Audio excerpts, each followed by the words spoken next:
Recording in progress.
Gusto mo dito ka? Okay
na.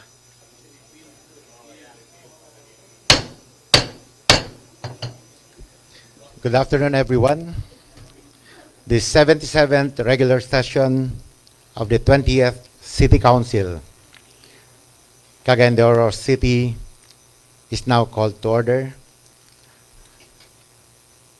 Being the presiding officer pro tempore of the 20th City Council, I am taking over presiding over the session this afternoon.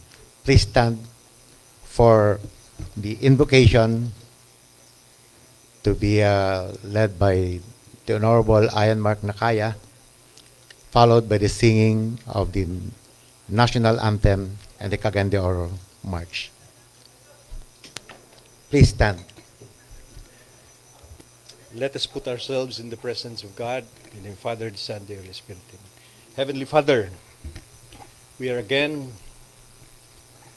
gathered together as a legislative body administering your affairs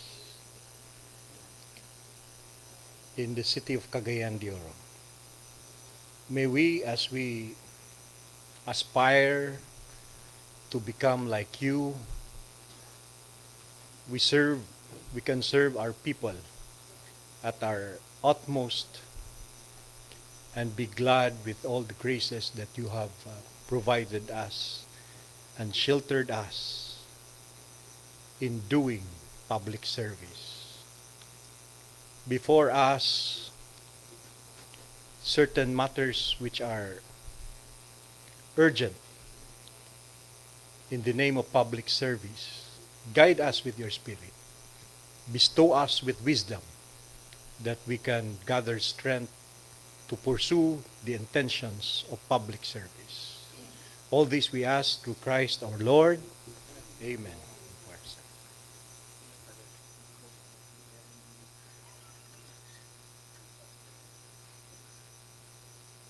Mga kababayan, ang pambansang awit ng Pilipinas.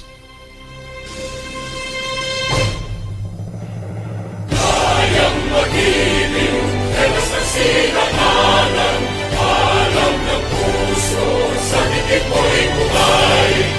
Upang hinirang, tuyag ka ng mag-ibig, sa mandulubig, di ka pasisitin, sa gagatang tutok sa simoy at sa langit mong pagaw, ay hinatang tudlang awit sa pagkayang minamahal.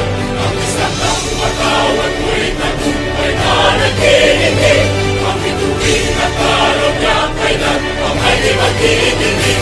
Lumalang araw ng warhabing pagsingkaw, buhay langit sa piling mo. Ang ligaya ng pagkay ng amin, ang mamatay ng dahil sa'yo.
Thank you very much. Again, to everyone, good afternoon. My colleagues, in the 20th Council, our guests, including those who are observing us via the social media platform. Good afternoon again. Our Vice Mayor is attending to an equally important activity. That's why, as your presiding officer pro tempore, I'm taking over the cudgels temporarily. So, Mr. Secretary, please do the roll call and determine if there's a quorum. Honorable Jocelyn B. Rodriguez, City Vice Mayor, on official business. For the First District Councilors, Honorable Agapito Roberto G. Swan, Honorable Roger G. Abaday, Honorable J.R. Pascual, Honorable Aimee Rose P. Moreno, Honorable Romeo V. Calizo, Presiding Officer, Honorable George S. Goking, Honorable Jose Pepe S. Abo Jr., Honorable Malvern A. Esparcia. For the Second District Councilors, Honorable Ivona Yasin B. Imano, indisposed, Honorable Maria Lourdes S. Gaani, Honorable Joylene Mercedes El Balaba, Honorable James K. Judith II, Honorable Ian Mark Yunakaya, Honorable Edgar S. Cabanlas, Honorable Christian Rostico M. Achas, Honorable Josette G. Magtahas Daba. For the ex officio members, Honorable Yan Lam S. Lim, Liga ng mga Barangay President, and Honorable Kenneth John D. Sakala, City Escape Federation President. There is quorum, Mr. Presiding Officer. Thank you very much. May I now acknowledge our Majority Floor Leader, the Honorable Edgar Cabanlas. Thank you very much, Mr. Presiding Officer, our distinguished and honorable City Councilor, Romeo Calizo. Members of the City Council, guests in the gallery, people of Cagayan de Oro who are watching us in their respective social media platforms, good afternoon. Mr. Chairman, may I move to dispense the reading of the minutes of the previous regular session of this Council on April 15, 2024. Any second? So moved and seconded. Any objection? None? It's hereby approved. Move to approve on second final reading. Any second? So moved and seconded. It's hereby approved. On the special reports portion, Mr. Chairman, two members of the City Council signified their intention to render special report. First, Councilor, the presiding officer, Councilor Romeo Calizo, who will be talking about cooperatives, and then followed by Councilor Marvin Sparcia, who will be reporting on MRF. So, I move, Mr. Chairman, that Councilor Calizo be recognized, the presiding officer be recognized first, but we have to appoint. As a matter of procedure, I'll be relinquishing temporarily my position here and designate in favor of the Honorable George Goking to temporarily preside over During while I render this special report. Any objection? Any objection because the to... objection, so may I request the Honorable George Goking to come over while I'll render my special report. picture.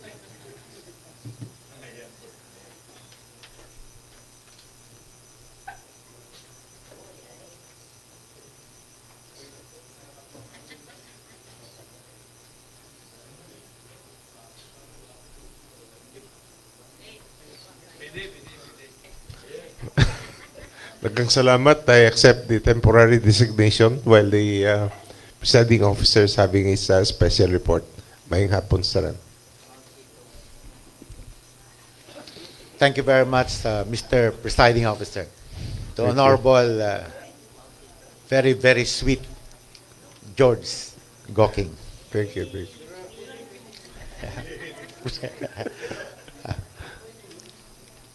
I really admire your sweet smile, Councilor Salamat. Goking.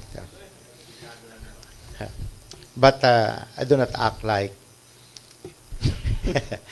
Anyway, good afternoon to all. My special report is all about the letter of one transport cooperative to our vice mayor. Actually, this has already been initially tackled by the Committee on Public Utilities, but I find it lacking because although it involves transportation, Mr. Presiding Officer, it also involves the appropriate management of cooperatives.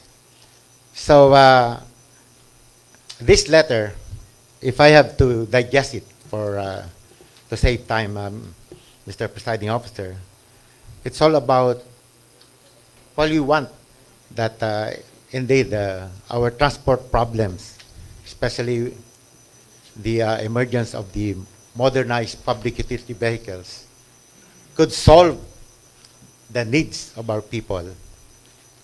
There's also a need to oversee how these cooperatives manage their respective establishments, Mr. Presiding Officer. So here, this concerning only one of the many transport cooperatives that are now involved in the implementation of our local public transport route plan, Mr. Presiding Officer. Others may have the same problem. So this is now a letter coming from GOFETCO, or the Golden Friendship Eco-Friendly Transport Cooperative, where they air their grievances within the management of their co-op, which includes, but not limited to, the following: imposed obligations, they do not understand each other, renewal of unit registrations, which they need to be the appropriate explanation, and more. So with this, I'd like to have a joint meeting, the Committee on Public Utilities and the Committee on Cooperatives, to tackle very seriously the concerns of these cooperatives. Indeed, Mr. Presiding Officer, we need this co-op so that the development of our transport system will really improve. But then, if this will be mismanaged, it might not at all solve the problem. And our LPTRP, or our plan, might just be useless. So again, my prayer, Mr. Presiding Officer, for this to be referred to the Joint Committee on Cooperatives and the Committee on Public Utilities. So it's referred, Mr. Councilor Honorable Romeo Calizo. Now, any reaction from the floor?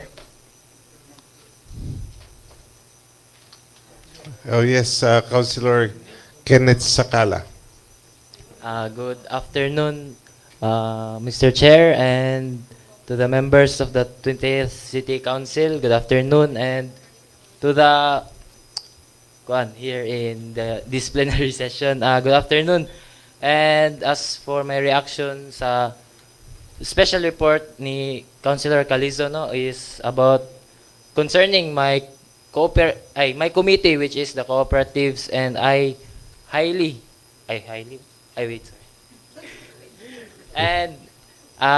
support that joint meeting with public utilities, Mr. Chair, and I will do my best and look to that matter in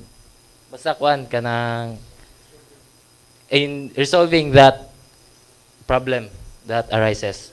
Thank you. Thank you. Councilor Kenneth Sakala. Any other reactions from the August body? So, if there are no more reactions, I would like to call back the presiding officer, and I will voluntarily leave the place. Maraming salamat sa inyo.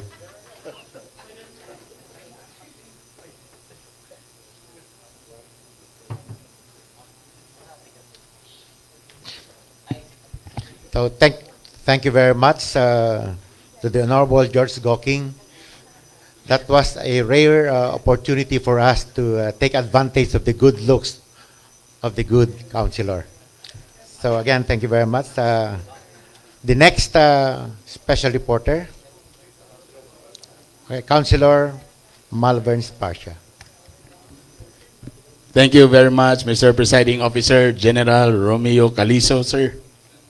Sa atong tanan, mayong hapon, dangan salamat sa atong Majority Floor Leader nga gipa-special report ko, bisag short, ano lang, karon pa na ako gisulti. Thank you very much. Sa akong mga kauban, sa akong mga kaubang konsehal, sa atong media nga nakakaroon din nagtanaw sa among live, kanatong tanan, mayong hapon. Mr. Presiding Officer, ayaw na magsamo ka ng color diya kay Chairman manggugo sa climate change. So, let's go green. Environment, exactly. Thank you, Councilor Agaswan. So, that's why green na siya. Pero dili green-minded, ha.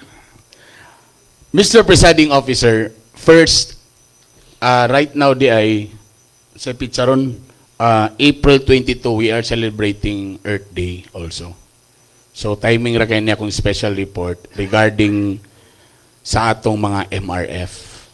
First, I salute and congratulate Clenro nga gi-implement yun nila karon ang atong ordinansa nga no segregation, no collection policy. I know dili basta-basta ni nga klaseng ordinansa, pero I'm so happy also sa atong mga barangay captain headed by our ABC President of course here, Councilor Alam Lim. Ano?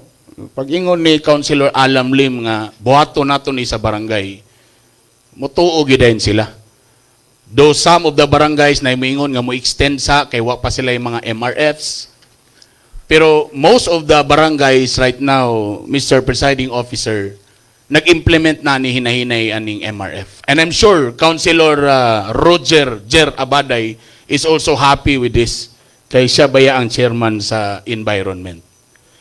Now, Mr. Presiding Officer,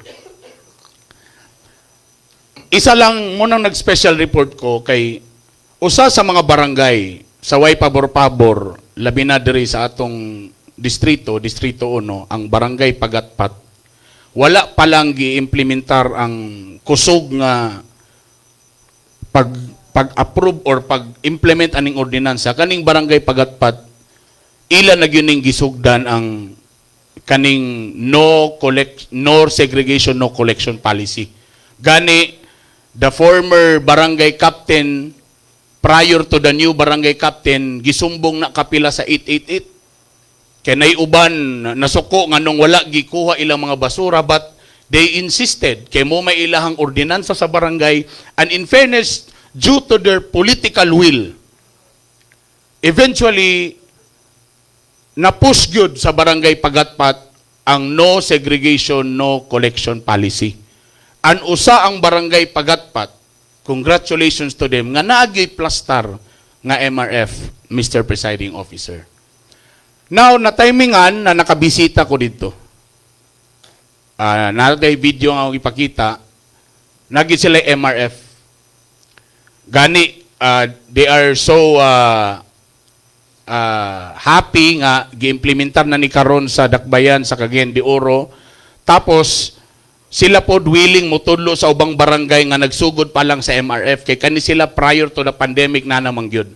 Kung tanaw ninyo sa video, na nagyud sila building, gani ilan ning gihimong kooperatiba para dili na mugasto ang barangay, para ang funding ani naa sa kooperatiba para di matandog ang funding sa barangay. Gwapo kayo. Nalahi na ang mga plastic, nalahi na ang mga botilya. Kung tanaw ninyo sa video, gwapo kayo. Na-implement yun sa barangay Pagatpat ang atong ang ilahang pag-segregate. Very good kayo. Pero kanilang nga akong gusto nga punto ani nga special report. tana makita sa akong mga kauban. Kaya ang usa sa problema karon, gani remember usa pa lang ni kabarangay nga nag-implement na sa maong MRF. Ang usa silang problema karon, nalahi na ang mga botilya, nalahi na ang mga plastic, gani ang mga compost o katong mga malata na sila'y machine nga medyo bahalag kagang-kagang na, ilan nagi-convert no into a murag fertilizer. Nana sila yung machine nga medyo gamay galing siya pero ilang gidaginot. Kompleto na. O gani makabuo na gyud sila og sinako nga pwede nga fertilizer kung inyo makita. Pero dili lang ako nakita nga dako nga concern nga tana ato ning matagag pagtagad. Kaya ang ilang MRF karon napuno na sa fertilizer. Napuno na sa mga botilya, mga plastic, mga karaang ligid. Ug walay mo palit or wala sila'y burag ang ilang question ba asa man isunod dayon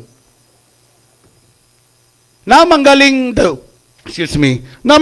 uban nga mo palit gyud daw mga botilya na uban ginapulpog daw kay mo og balas napoy uban nagpalit daw plastic pero dili gyud daw ing ana nga kaya makahurot sa usa ka bulan. Again akong balikon kani sa usa lang galing ni ka MRF sa usa ka barangay. What if kung kita tibok again di oro na mangusog na tang tanan matag barangay nga nay MRF? Paano kung okay na na-recycle na? Kay mo man ang permit itong sulti, i-recycle na to, pero naabatay recycling plant or naabatay plastic i-convert into plastic chairs kaya naman ko yung nakita yung ana. Wala man sad tay waste to energy. So, mula niya akong punto karon, Mr. Presiding Officer, ang akong ampo nga, tana, mag-joint meeting mi ni Councilor Roger Abaday sa Environment para maghatag taog solusyon o maghatag taog unsabay pwede na ito buhaton para matuyok ni siya. Kay okay naman, guwapo naman, ato naman gipahingusgan ang no segregation, no collection policy. Napadulong naman sa atong MRF. Then unsa dayon next? Lisod masag kayo nga pag-abot na sa MRF, nakuan na plaster na tanan, nalahi na. Pero kung mag-stop ra pod siya diha, mura ra gyapon siya nahimong basura nga nag-steady lang nga naka-segregate na. So, I know na solution ani or maybe let's have in aid of legislation sa among committee level, Mr. Presiding Officer, nga maghatag batag resolution sa ubang mga kumpanya sa mga ilimnon nga tana sila mo'y mopalit ana diretso or maybe nabatay uban ng kaning parehagya po naning mga buko juice nga ang problema na to sa buko juice kanang ilang mga panit ginalabay dapat tana galing well may idea lang kung sila nag-supply tana sila ra po'y mukuha sa ilahang mga kaning mga buko nga basura ba gihapon ni siya Mr. Presiding Officer. I just want to bring this sa hopefully, joint meeting namo with the Committee of Environment and Committee of Climate Change nga unta matagaan na mo nig solusyon para nag-recycle, para tuloy-tuloy so makakuha tawag MRF, naka-recycle na ta, at least mabalik po gyapon, ma-recycle gyud nato atong na-collect. Thank you, Mr. Presiding Officer. Any comment on the report? Yes, Honorable Councilor Nakaya, please.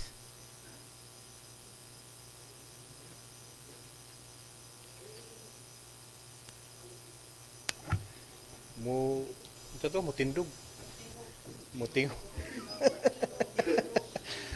Anyway, thank you very much, Mr. Presiding Officer, and to the reporter, Councilor Bernie, who has in a bit enlightened us of the reality of the advocacy of the government in enforcing the RA 9003.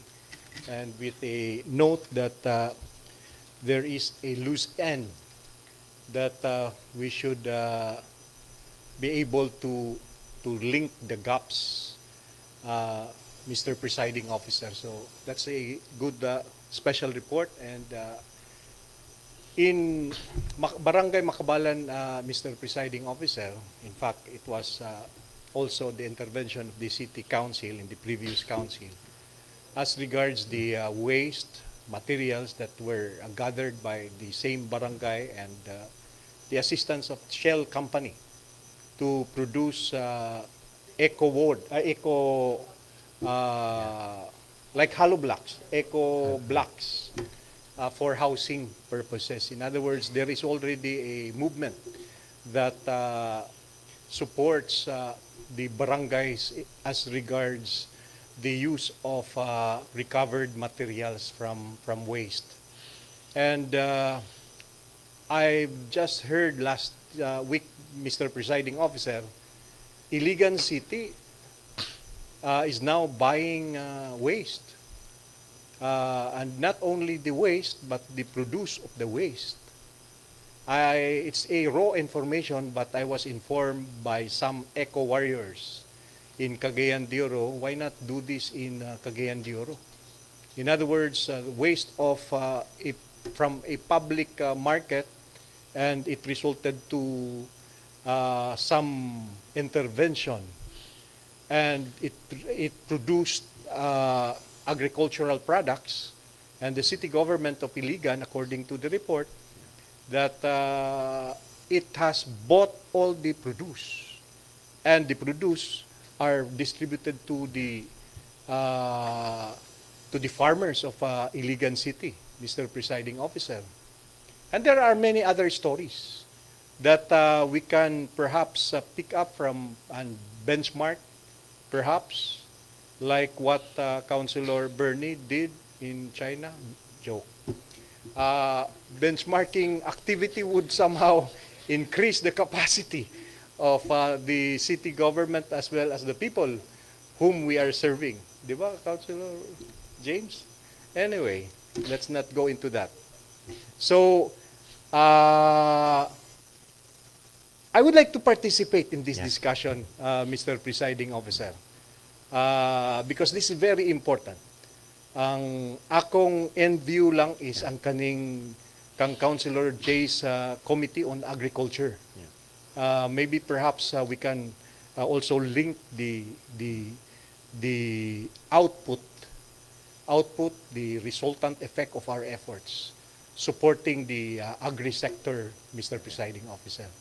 And as suggested by Councilor Bernie, some industrial companies are, with their, what do you call that, their CSR, their corporate social responsibility, they tend to provide their funds for this purpose instead of paying tax.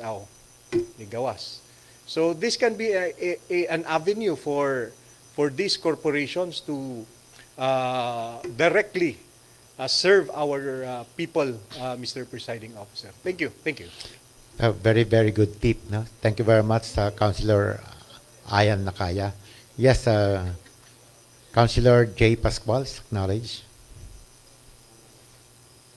Maayong hapon sa tanan and maayong hapon, Mr. Chair. And of course, sa special report ni Councilor Bernie, we have meetings already with DTI together with Councilor Roger Abaday na maghatag sila og 20 million worth nga project for 25 million, sorry, for incineration, waste to energy. So kani siya nga kuan is mura gyapon og sa Singapore nga sunugon nila and then himuon nila og kuryente, but ang problema before is ang smoke. So karon I asked DTI what happens to the smoke. Ang smoke dai moagi siya sa tubig and then dili na siya namo asos na mo gawas, ma-convert gyapon siya into energy kay masunog man apil ang smoke. So they're only asking our support ang DTI and for no objection po daw if ever we approve na ilahang i-implement din sa Cagayan de Oro because a lot of cities already are doing this. Daghang salamat, Mr. Chair.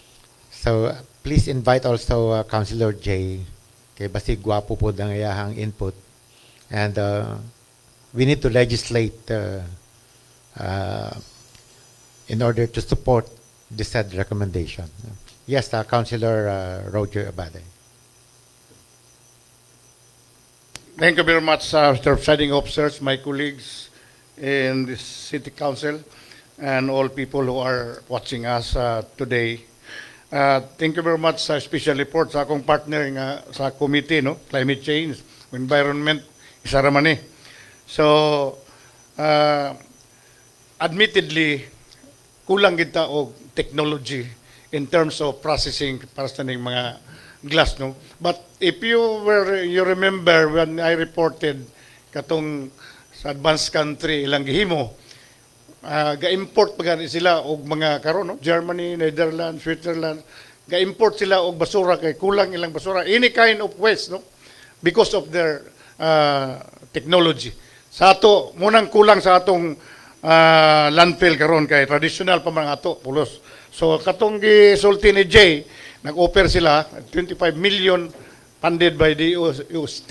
I think Xavier University is silang gikuan, no? Mag-testing sila diya sa atong landfill, no?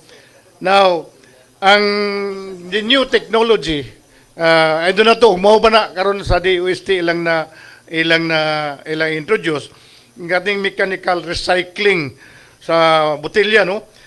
Gagalingon man siya, is shredded into small pieces and then melted and to form plastic pellets. So morning new technology nga wala pa gini sa ato, I do not know sa Pilipinas o naana ba ni. So kaganiya lang dunay ongoing karon ang memorandum of agreement na si City Mayor na sa tourism mo gyapon sa recycling of plastics, no, sa WWF, no, World Wide Fund for Nature. Nakaroon dia ongoing ang memorandum of agreement. The same problem of plastics. Pero problema nila sa guma, katong tires, ay lang nang sa motorcycles, kana lang sa mga truck o jeepneys, nanay kompanya, Tagalanaw man, liga, no? Kabalo na niya mga barangays. Dito mo palito nila ang kining tires, used tires, and it will be converted into energy. Mahimong diesel o nanakaroon sa lanaw. So magpaliton sila. Palit sila. Tigumon lang. So that was introduced during the evaluation sa tanang iti barangays dito sa BIP, no? So ilang promote ang ilang technology. So dili na problema kanang mga guma. It's a matter of accumulating mga ilang kuwaon. Tilay libre ang paghaul. Ang problema sa with regards to katong yung fertilizer, no? Composting. Dili man na problema. It's a matter of marketing lang. Ang barangay mo coordinate lang sila sa naay mga farms niya o mga tindahan, dagan mo palit. So it's a matter of coordination with those stores or kanang mga farmers niya kay palito nila na ang kanang compost material. So salamat ta sa barangay Pagatpat nga nagunagit sila sa pagtuman sa atong programa sa waste management program. There are one the barangay who complied, and there are other. So munang atong problema karon kanang atong unsaon ang pag address kanang mga battles nga dili na paliton sa atong dinhi sa atong mga kabarangayan. Salamat. So thank you very much for the input, Councilor Abada. Yes, Councilor James Judith. Salamat, Mr. Presiding Officer. Una sa tanan sa imo, sa akong tinahod ng mga kauban sa konseho, ng atong mga bisita nga nada sa likod nga bahin sa atong gallery maupay. Ina nilang, dako na kong pagpasalamat nga gidala ni Council Bernie Esparcia ang pinagi sa special report ang kining butang kabahin sa kaning sa recycling. Akin na lang po og sumpay sa giingon ni Council Ian Mark Nakaya katong naay eco blocks nga gihimuon sa barangay Makabalan kani kay intriga ko nakapalit ko o nakita nako nga ligon. Ang problema lang po kay wala siya nagsubay sa standard. Ambot nga no naa sila kaugalingon nga specifications. Pero inani ako nakita, Mr. Presiding Officer. Ang kulang lang yun kay naibawan ako wala kayo gapalit kay kulang og promotion or marketing. Ang maubaling inisyatibo dia sa barangay Makabalan. Gani nakapalit ko nga dili kay ko ingon nga makadugang diretso kay tunga-tunga raman kanang sira dili sira abri kay mubasi kuno sila sa order. So dili gyud sila ingon nga kanunay abri ang ila baling kana nga proyekto diya sa Barangay Makabalan. So isa nga unta ikonsidera sa joint committee hearing bali sa environment o sa climate change ni Consel Bernie o ni Consel Roger Abaday nga unta nga matabangan unsa bay pamaagi or ayuda nga mahimo bali sa atong dakbayan sa pag-promote or pag-market sa maubali nga produkto sa Barangay Makabalan kanang ilang eco-blocks nga giayudahan pod sa Shell Philippines o sa kapribado nga kumpanya. Ikaduha po dayon, siguro unsay pamaagi nga makapanday ta og ordinansa nga makahatag tag insentibo sa katong mga dagko nga mga buyer nga mopalit sa kana nga baling produkto sa Barangay Makabalan. So kanilang duha ka mga butang nga unta matagaan og konsiderasyon sa committee sa joint committees bali sa environment ug sa climate change nga unsay mahimo sa dakbayan. Kay naa naman dili na gali siguro ta nga moadto pa katong sa dakbayan sa Iligan para sa benchmarking kay naman nasugda naman maski gani si Consel Bernie nag-ingon sa iyang presentasyon na ato ang sa pagatpat. Pero ang naapod sa Barangay Makabalan nga kung mahimo tabangan na lang nato. Naa naman kulang na lang siguro og pagtulod og pag-ayuda gikan sa ato sa dakbayan nga para nga mulambo kini bali nga gihimo na nasugda na sa Barangay Makabalan og sa Barangay Pagatpat. Daghang salamat Mr. Presiding Officer ug asdang Cagayan de Oro. Thank you very much, Councilor Jude. Do you not think we can also include the Committee on Ways and Means? Because that's already on the aspect of marketing, improving the quality of the product. So, yes, Councilor George Gocking. Honorable Presiding Officer, Councilor Romy Calizo, I think during my second term, there was a program on the Eco Bricks recycling. Nasa sa itong basurahan, I do not know what happened. Sayon, yeah. Sayas. It was turned over by the Nestle company on the basis of their corporate social responsibility. Ang ila, we do the eco bricks coming from the waste, kani mga plastic. Then, ang problema lang, i-convert into eco bricks, it's a very strong brick, mahal lang. So, for the information of our fellow colleagues, na siya, I do not know kung nagpadayon ba na siya? Nagyapon, no? Dito, it was turned over, then after that, we do not have any updates on that. That's for the info of our August body. Daghang salamat. So, maybe for considerations in aid of legislation, we can also invite the Committee on Ways and Means in this particular report. Yes, last Councilor Judith, before I turn it Isa over lang, to the... Mr. Presiding Officer, para for the record nga, isa day Consel Bern o Consel Roger Abaday para sa konsiderasyon sa inyong joint committee nga committee hearing kabahin nini o sa kang Consel George Gocking sa Trade and Commerce.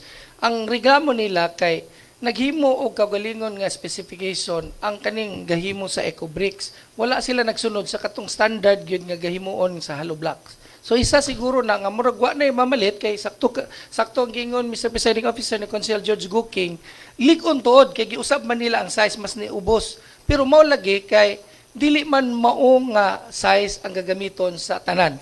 So mo nang wa nagikidi kulang pa ang promotion, dili pa gyud mao ang standard nga gamiton nga size nga mao'y sagad nga gagamiton sa industriya. Sige, so mas maayos og dito hisgutan sa joint committee. So may turn the table over to our majority floor leader. All other concerns should be addressed during the meeting of the joint committee. So no other special reporter. No other special report, So we can Chairman. already go to the agenda items. So we go ahead with our business today. Item number 1 and 2. Item number 1, proposed resolution number 2024, returning to the Barangay Council of Barangay number 8, the city, its ordinance number 1, series of 2024, covering its annual budget for CY 2024 with an estimated income of 3,381,554 pesos with information that said ordinance is operative in its entirety. May I request Councilor Yan Lam Lim be recognized, Mr. Chairman. May we recognize Councilor Alam Lim. May hapon, Mr. Chair. May hapon sa tanan.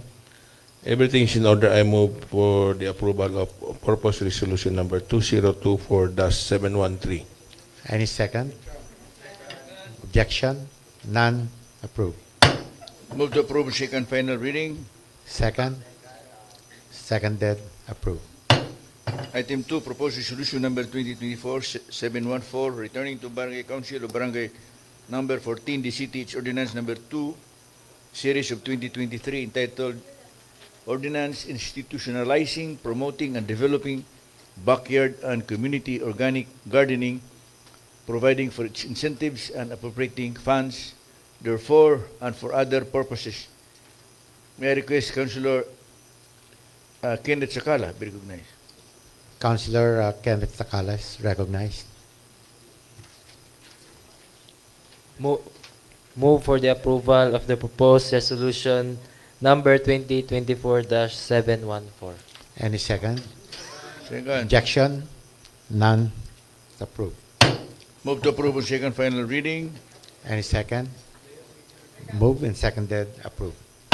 Item 3, proposed resolution number 2024-715, returning to Barangay Council of Barangay 14, the city, its ordinance number 1, series of 2023, entitled An Ordinance Creating Barangay 14 Solo Parents Affairs Committee, with information that the ordinance is operative in its entirety. My request, Councilor Baday, be recognized. Mr. Chairman. Councilor Roger Abada is recognized. I move that the proposed resolution number 2024-715 be approved. Any second? Second. Objection? None? It's approved. Move to approve on second final reading. Second? Moved and seconded? It's approved. Item 4, clerks, please. Item number 4, proposed ordinance number 2024-431, prescribing and or adopting the qualification standards for appointment to the herein specified positions pursuant to Civil Service Commission Memorandum Circular number 6, series of 2023, which amends Section 34 of the 2017 Omnibus Rules on Appointments and Other Human Resource Actions, to wit, A. City Government Assistant Department Head 2, parenthetical title, Assistant City Planning and Development Coordinator. Item number 2, salary grade 24, Office of the City Planning and Development Coordinator. And B, City Government Assistant Department Head 2, Assistant City Health Officer. Item numbers 2 and 3, salary grade 24, Office of the City Health Officer. May I request Councilor Girly Balaba be recognized. Councilor Girly Balaba is recognized. Good afternoon, Mr. Presiding Officer. I move for the approval of proposed ordinance number 2024-431. Any second? Objection? None? It is approved. Move to approve on second final reading. Any second? Moved and seconded? Approved. Item 5, clerks. Item number 5, proposed ordinance number 2024-432, appropriating the sum of 84,722 pesos from the item non-office general public services, terminal leave benefits, monetization of earned leave credits, earmarked for Mr. Rogelio F. Gamana, Administrative Aid 2, Office of Sangguniang Panglungsod, City Secretary, in the 2024 annual budget, to be made available for the payment of the terminal leave pay of Mrs. Maria F. I. Saligumba, former local legislative staff officer 1, casual of said office, whose term ended last January 1, 2016. May I request Councilor Yan Lam Lim be recognized, Mr. Chairman. Councilor Yan Lam Lim is recognized. I move for the approval of purpose ordinance number 2024-432. Any second? Second. Objection? None? It is approved. Item 6, proposed ordinance number 2024-433, granting cash incentive For its award. finality first, please. Move for the second final reading. Any second? So moved and seconded, it's approved. Item 6, proposed ordinance number 2024-433, granting cash incentive award to the herein Cagayan de Oro athletes who won medals award in various national, international, and international sports competitions, CY 2023, and for this purpose, authorizing the city accountant to charge a sum of 1,255,000 to the item non-office social services sector, awards, rewards, expenses, sports incentives in the 2024 annual budget to be made available for the payment therefore. May I request Councilor Roger Abade be recognized. Councilor Abad is recognized. I move that the proposed ordinance number 2024-433 shall be approved. Any second? Objection? None. It is approved. Move to approve second final reading. Second? Moved and seconded. Is approved. Item 7, proposed ordinance number 2024-434, authorizing the city accountant to charge a sum of 63,360 pesos to the item maintenance and other operating expenses, other maintenance and operating expenses, aid to different sports, other sports-related expenses, Batang Pinoy under the Office of the City Chief Executive, Auxiliary Program, Sports and Cultural Development Program in the 2024 annual budget to cover payment of the unpaid meal allowances of the 22 athletes and 4 coaches during the Batang Pinoy 2022 National Championship held last December 28, 2022 in Vigan City, Ilocos Sur. May I request Councilor Sakala be recognized. Councilor Kenneth Scalas recognized. Move for the approval of the proposed ordinance number 2024-434. Any second? Objection? None. It is approved. Move to approve on second final reading. Second? Approved.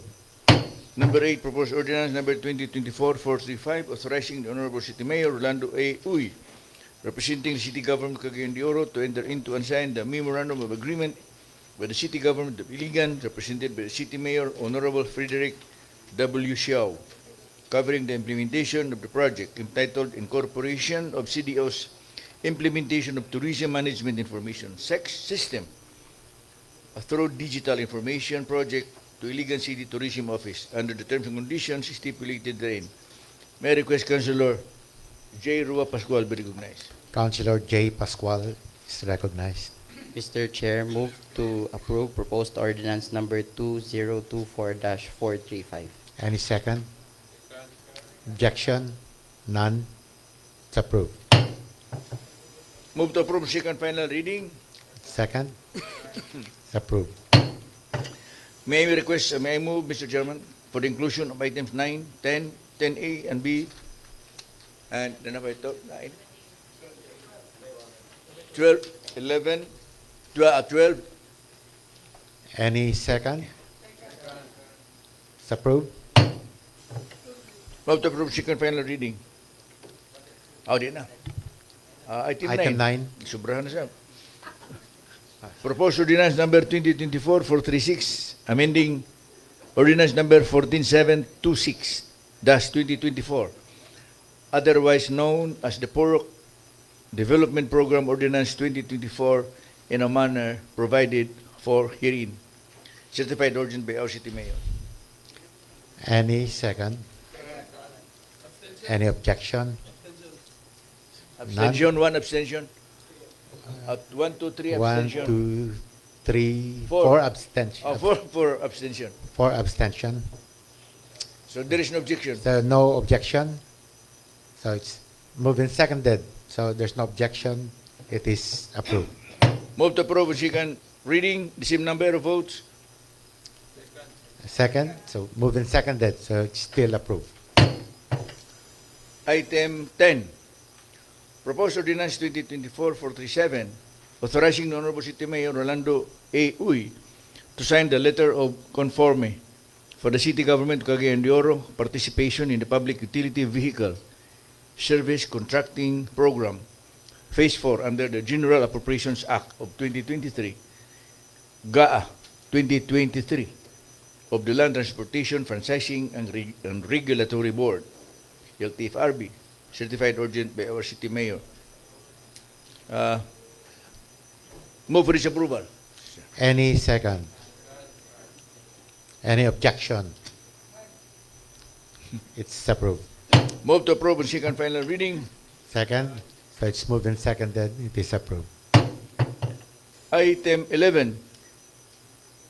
Proposed ordinance number 2024-438, authorizing the Honorable City Mayor Rolando A. Uy, representing the city government Cagayan de Oro as Vindi, to enter into and sign the memorandum of agreement with Susan Sed Hispaniola and Christine Sed Tan as vendors, covering the sale and transfer to the Vendi by the vendors of its property with an area of 229,443 square meters, more or less, located in Barangay Kanituan, Carmen de City, as proposed site of the new City Hall complex in Cagayan de Oro Government Center and ecotourism site under the terms and conditions stipulated therein.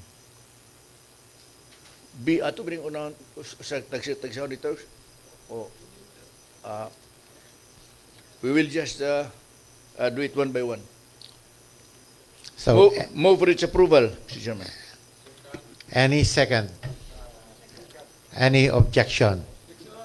Objection. 2, 3, 4. 4 So objection. there are 4 abstention. 4 objection. 4 4 objection. 4. Is it 4 objection. So no objection? Oh, you're objecting. 4 objection. So there are So- 4 who objected. So no need of division of the House. The identified numbers of. So how many is in favor now? Present here, Mr. In favor. Secretary, can you call in favor?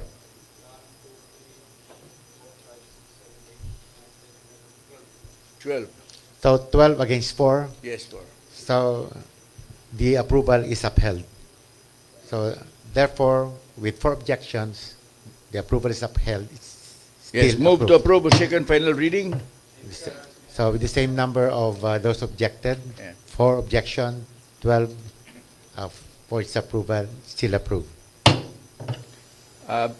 B, item 11, B, proposed ordinance number 2024-439, authorizing the City Mayor, Honorable City Mayor Orlando A. Uy, representing the City Government of Cagayan de Oro as Vindi, to enter into and sign the deed of absolute sale with Susan Sid Hispaniola and Christine Sid Tan as vendors, covering the sale by the vendors of a portion of its property under lot 389 1-0-1-B with an area of 229,043 square meters, more or less, located in Barangay Kanituan City, as proposed site of the new City Hall complex and Cagayan de Oro Center and tourism and ecotourism site under the terms and conditions stipulated therein. Move for its approval. Any second? Objection? So same number of This is number of objection. objections? So same, Oh, we comment. okay. The Honorable Joey Abu is recognized. Thank you, Madam na yun. Mr. Presiding Officer. Just like to comment on this matter, especially that item 11B covers the absolute deed of sale of the said property. But pasabot, because it is absolute deed of sale, magbinayara na. And this item talks about the authority that the Sanggunian will be giving to the local chief executive to sign the contract. But I noticed that in the said attachment, what authority is pamanatoyatag, it was the deed of sale is already signed by the party, by the local government unit. Second, when we say absolute deed of sale, magbinayara na. Question, do we have the money now already? Or was the loan with the bank already approved? Because otherwise, kung wala pa na-approve ang loan sa bangko, this is the signing of the deed of sale is still premature. Kay magpirma tag deed of sale o pamagani bayad, magtransfer na o pay bayad. So that is those are the grounds of my objection, Mr. Presiding Officer. Yes, well taken. That will be that will get an appropriate response later. Let us first recognize the Honorable Amy Moreno. Thank you, Mr. Presiding Officer. Mayong hapon, Honorable Romeo Calizo, ug uban sa akong mga kauban sa 20th City Council. Actually, I have the same question with Councilor Attorney Abu, no? I want to know, have the loan been approved already by the Land Bank of the Philippines? So, if so, I believe we have the right to know the terms and conditions of the said loan. We have the right to see what the loan stipulates, no? And also the letter of advice coming from the LDP. And also, Mr. Chair, the reason that I had objected with this ordinance is mainly because of the appraisal that I have been requesting from the LCF, no, a local finance committee, and just recently I had received a copy of an appraisal, but it is not for the city, but it is for the DPWH. So it's an independent entity. Kay ang right of way nato sa atubangan sa property na atong paliton unta na ay appraisal na nadawat na it was priced, so also sold from the Sid family, no, priced at 2,000 pesos, Mr. Chair. So this being said, I guess this is another affirmation that there is an issue of perhaps an overpricing of the said property, Mr. Chair. So therefore, I object with this ordinance, Mr. Chair, that as long as documents have been provided for us to scrutinize, Mr. Chair. Thank you. May I recognize the Majority Floor Leader for his response to the said comments. This is a pro forma requirement of Land Bank that before they will release the loan amount. These papers, these documents are ready. And second, Mr. Chairman, per information from this Land Bank, this was already approved. And this is only a requirement for the release of the loan to the landowner. So, subject to this objection, Mr. Chairman, request for division of the House. Okay, anyway, comments are well taken. No. So, according to our Majority Floor Leader, this is a requirement by the bank before the grant of the loan. So, anyway, we have 4 who objected. Yes. The same number of objection. So the same number of objections and same number of those who approved. And lastly, Mr. Chairman, we have discussed and debated on these issues before. So. Well, having that comparison of numbers, the motion of the Majority Floor Leader is hereby approved. Of course, considering the objections of the 4 members of this council. Move to approve on second final reading, the same number. Seconded with the 4 objections. It's approved. Item 12. Turks, ikaw na Turks. Proposed ordinance number 2024-440 authorizing the City Mayor Lando A. Oy, representing the City Government of Cagayan de Oro, to enter into and sign the addendum to the Memorandum of Agreement entered by and between the City Government of Cagayan de Oro and the Department of Public Works and Highways, Cagayan de Oro City 2nd District Engineering Office, covering the parties' collaboration in the implementation of the construction of the solar water supply system project dated 13 December 2023, so as to amend paragraph 3C of the original MUA to read as secure a certification from its city or municipal health officer attesting the quality, household use, or safety of the project's water supply. Certified urgent by the Honorable City Mayor Lando A. Uy. Councilor Sparcia is recognized to up to. Of course, Councilor Sparks is recognized. Okay. Sige. Move to approve the proposed ordinance number 2024-440. Any second?